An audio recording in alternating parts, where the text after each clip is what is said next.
Well, hello. Earlier this morning, my sister sent me some photos of my two nieces. Uh, they're twins. Um, and I was reminded of this poem that I thought I would share. Um, it's about sisterly love. It's Goblin Market by Christina Rossetti.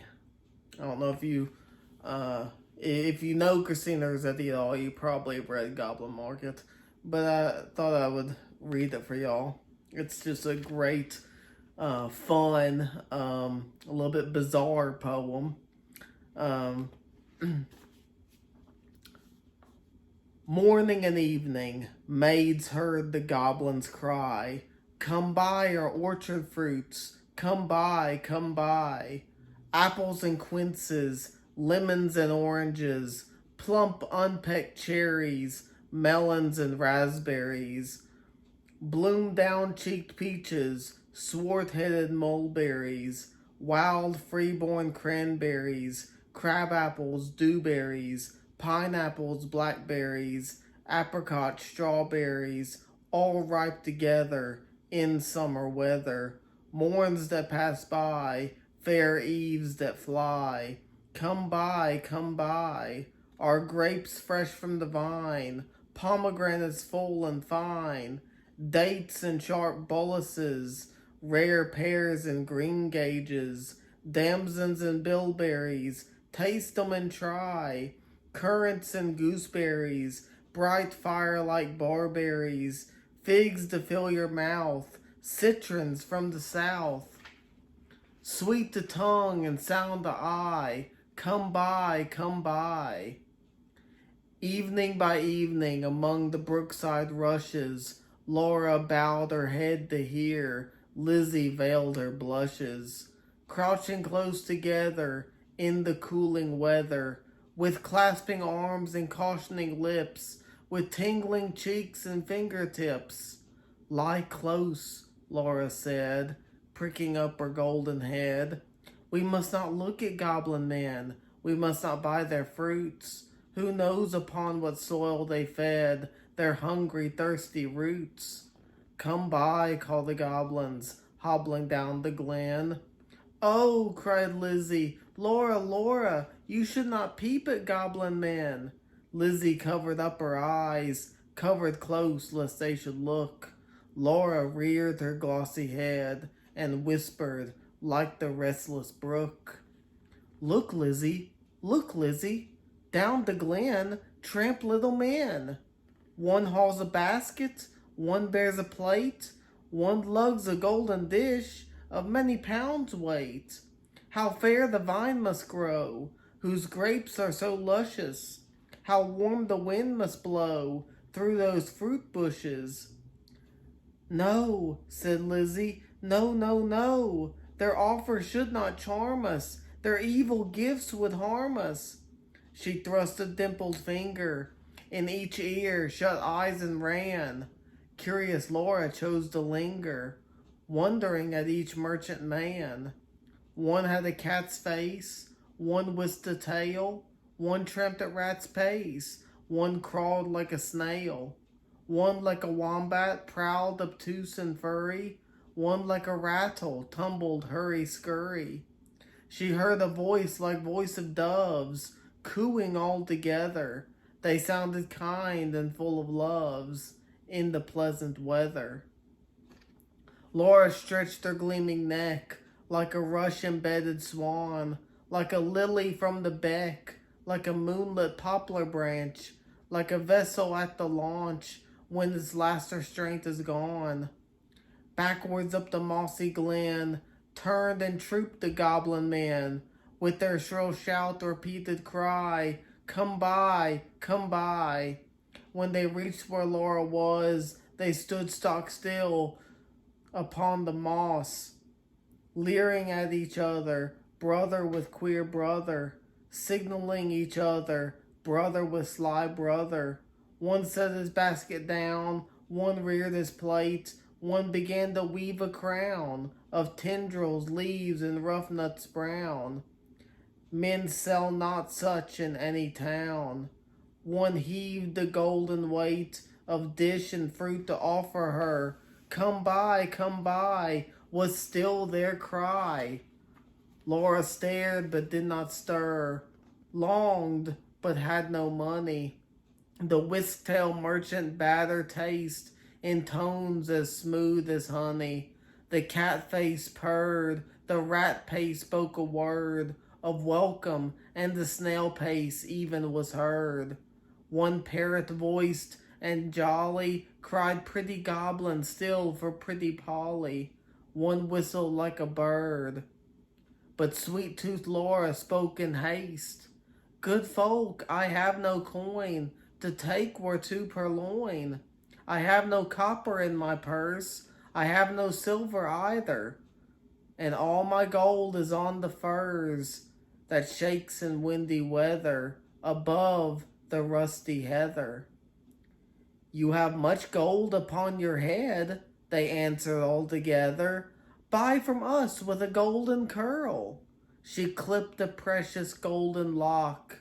She dropped a tear more rare than pearl, then sucked their fruit globes fair and red, sweeter than honey from the rock, stronger than man rejoicing wine, clearer than water flowed that juice. She never tasted such before.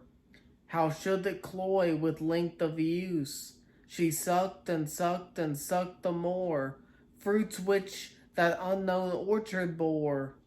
She sucked until her lips were sore, then flung the emptied rinds away, but gathered up one kernel stone, and knew not, was it night or day, as she turned home alone. Lizzie met her at the gate, full of wise upbraidings. Dear, you should not stay so late. Twilight is not good for maidens. Should not loiter in the glen, in the haunts of goblin men. Do you not remember Jeanie, how she met them in the moonlight, took their gifts both choice and many, ate their fruits and wore their flowers, plucked from their bowers, where summer ripens at all hours? But ever in the noonlight she pined and pined away, sought them by night and day. Found them no more, but dwindled and grew gray, then fell with the first snow, while to this day no grass will grow.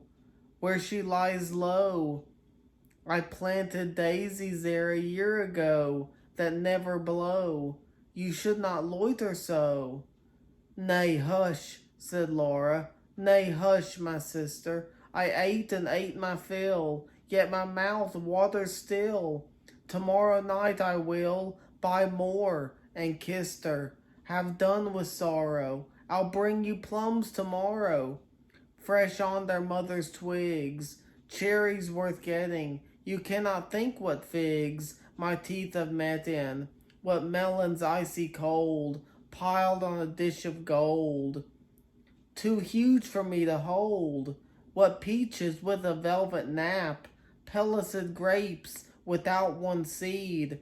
Odorous indeed must be the mead whereon they grow, and pure the wave they drink. With lilies at the brink, and sugar sweet their sap.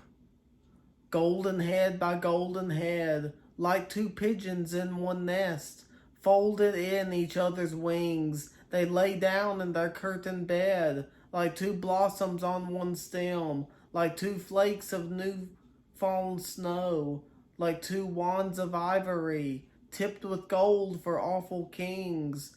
Moon and stars gazed in at them, wind sang to them lullaby, lumbering owls forbore to fly, not a bat flapped to and fro, wound their rest, cheek to cheek and breast to breast, locked together in one nest.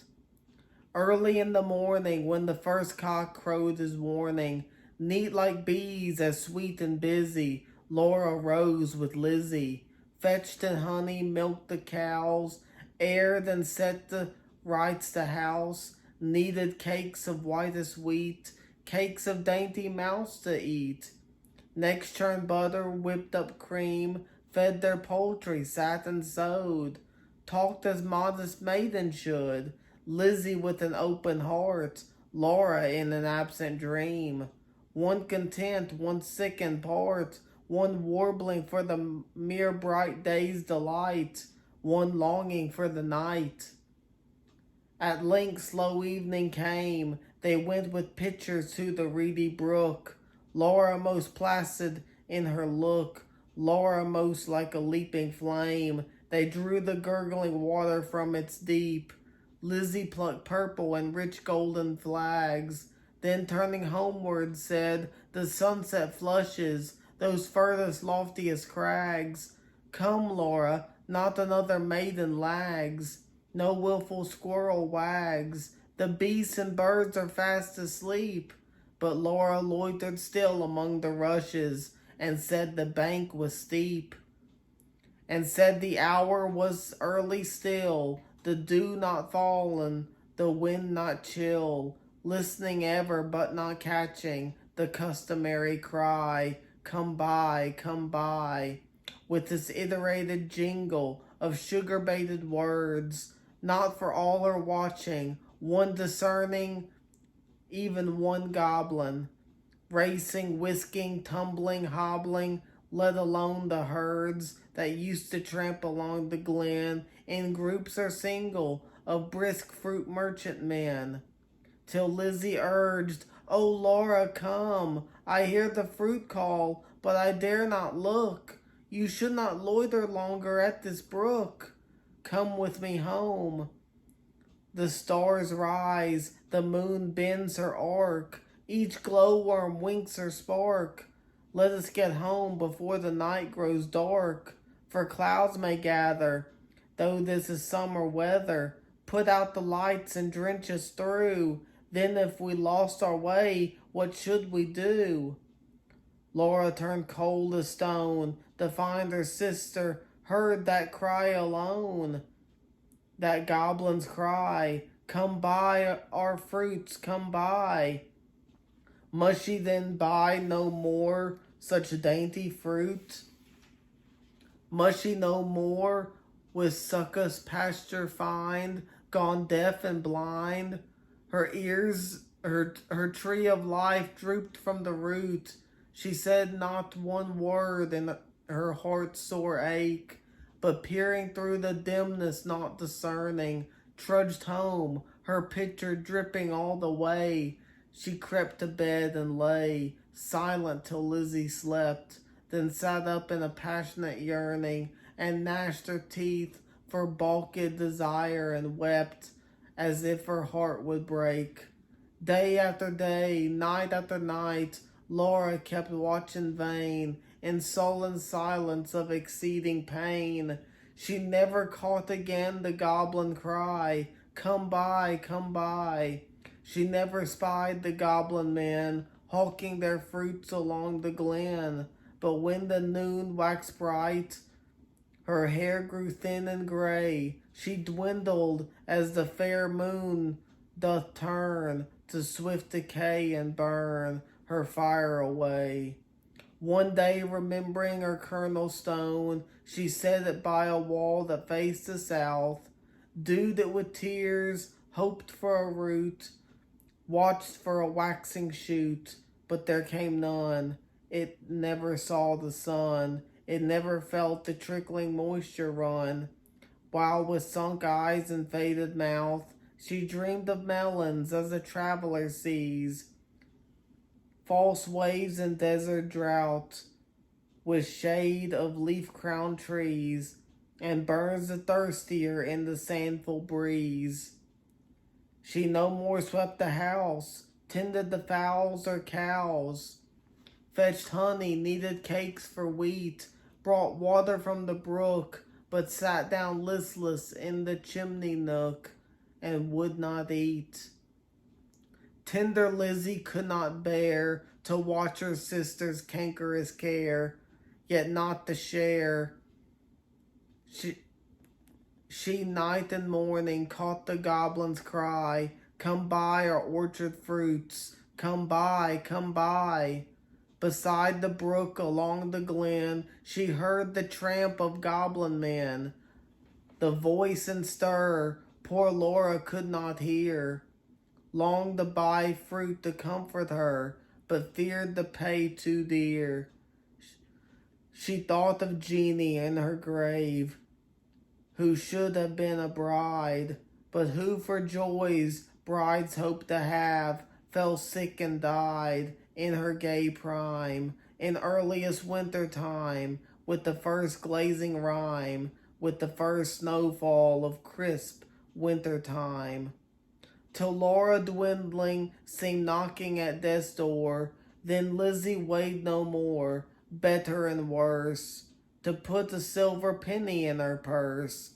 Kiss Laura, cross the heath with clumps of firs, at twilight halted by the brook, and for the first time in her life began to listen and look.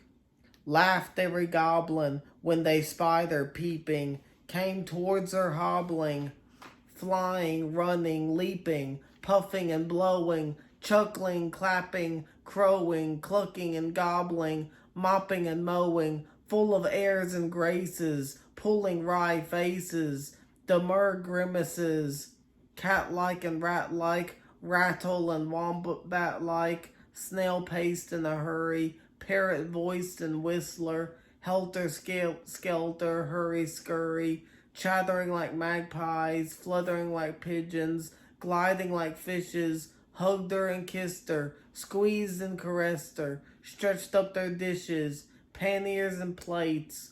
Look at our apples, russet and done. Bob at our cherries, bite at our peaches, citrons and dates, grapes for the asking, pears red with basking, out in the sun, plums on their twigs, plucked them and sucked them, pomegranates, figs. Good folk, said Lizzie, mindful of Jeannie, give me much and many. Held out her apron, tossed them her penny.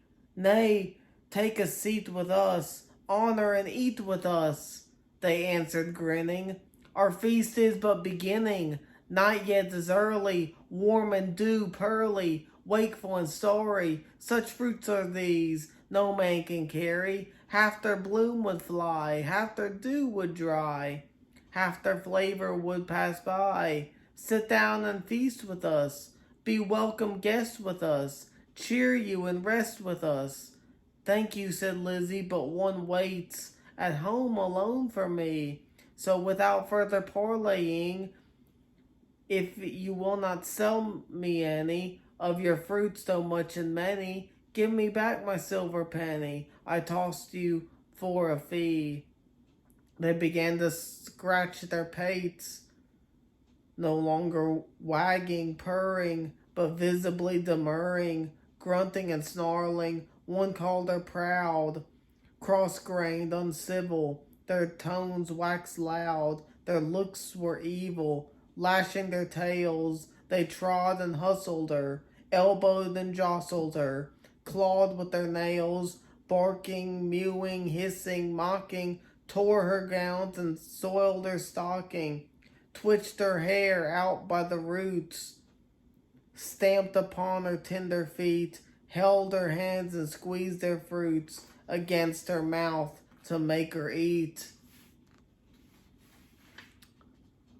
White and golden Lizzie stood, like a lily in a flood, like a rock of blue-veined stone, lashed by tides obstreperously, like a beacon left alone in a hoary, roaring sea, sending up a golden fire, like a fruit-crowned orange tree, white with blossoms honey-sweet, sore beset by wasp and bee, like a royal virgin town, trapped with gilded dome and spire, close beleaguered by a fleet, mad to tug her standard down. One may lead a horse to water, 20 cannot make him drink. Though the goblins cuffed and caught her, coaxed and fought her, bullied and besought her, scratched her, pinched her black as ink, kicked and knocked her, mauled and mocked her, Lizzie uttered not a word, would not open lip from lip, lest they should cram a mouthful in, but laughed in heart to feel the drip of juice that syruped all her face, and lodged in dimples of her chin, and streaked her neck with quake-like curd. At last the evil people, worn out by her resistance, flung back her penny, kicked their fruit along whichever road they took, not leaving root or stone or shoot. Some writhed into the ground, some dived into the brook, with ring and ripple, some scudded on the gale without a sound, some vanished in the distance. In a smart ache, tingle, Lizzie went her way, knew not was it night or day, sprang up the bank, tore through the firs, threaded copse and dingle, and heard her penny jingle, bouncing in her purse. Its bounce was music to her ear. She ran and ran, as if she feared some goblin man, dogged her with jibe or curse of something worse. But not one goblin scurried after, nor was she pricked by fear. The kind heart made her windy pace, that urged her home quite out of breath with haste and inward laughter. She cried, "Laura!" up the garden. "Did you miss me? Come and kiss me. Never mind my bruises. Hug me, kiss me, suck my juices. Squeeze from goblin fruits for you. Goblin pulp and goblin dew. Eat me, drink me, love me. Laura, make much of me. For your sake I have braved the glen, and had to do with goblin merchantmen." Laura started from her chair, flung her arms in the air, clutched her hair. "Lizzie, Lizzie, have you tasted, for my sake, the fruit forbidden?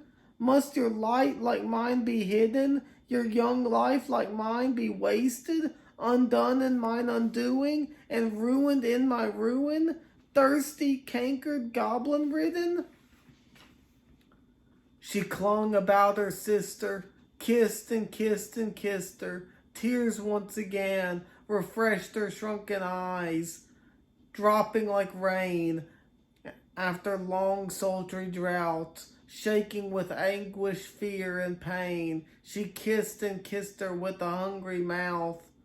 Her lips began to scorch. That juice was wormwood in her tongue. She loathed the feast.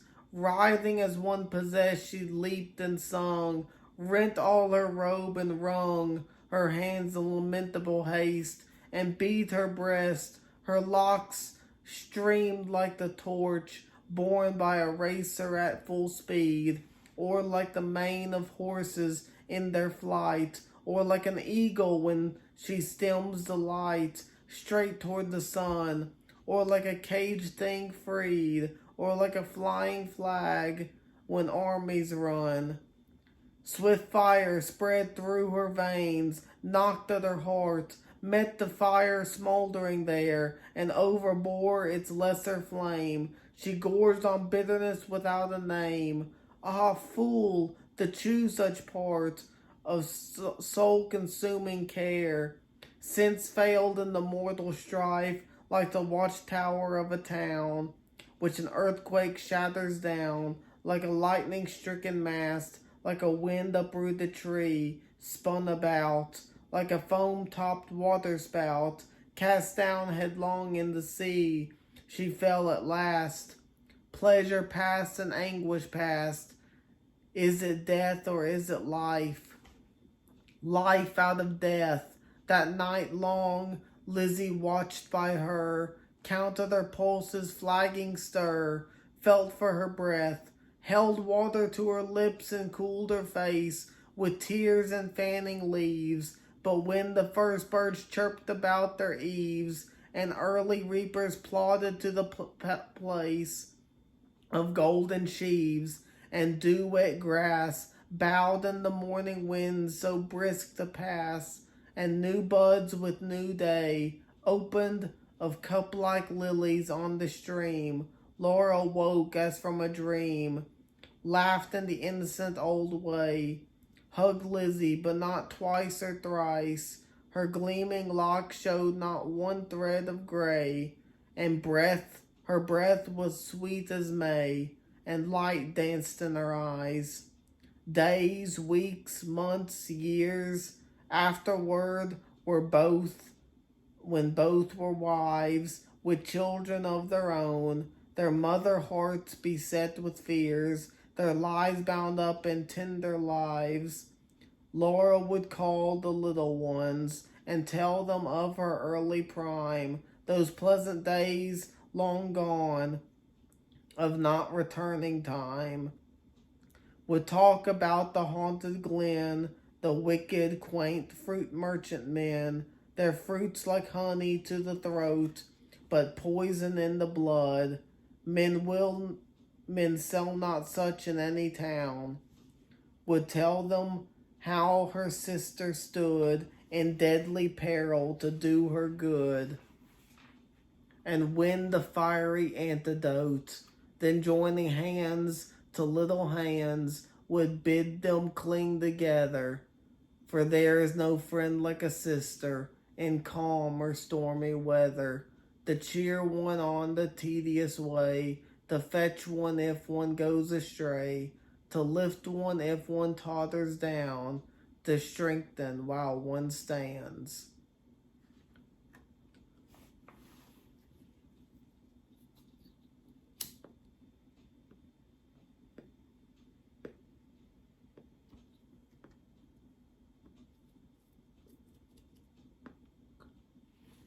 That's just a great, great fun poem, and very much, uh, very much has the gospel in it, with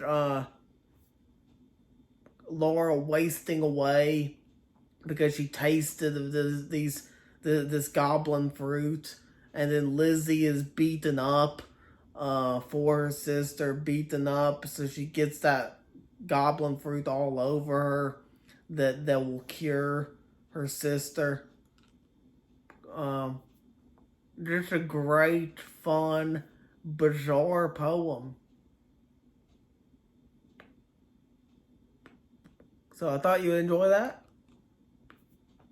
And I'll see you again next time.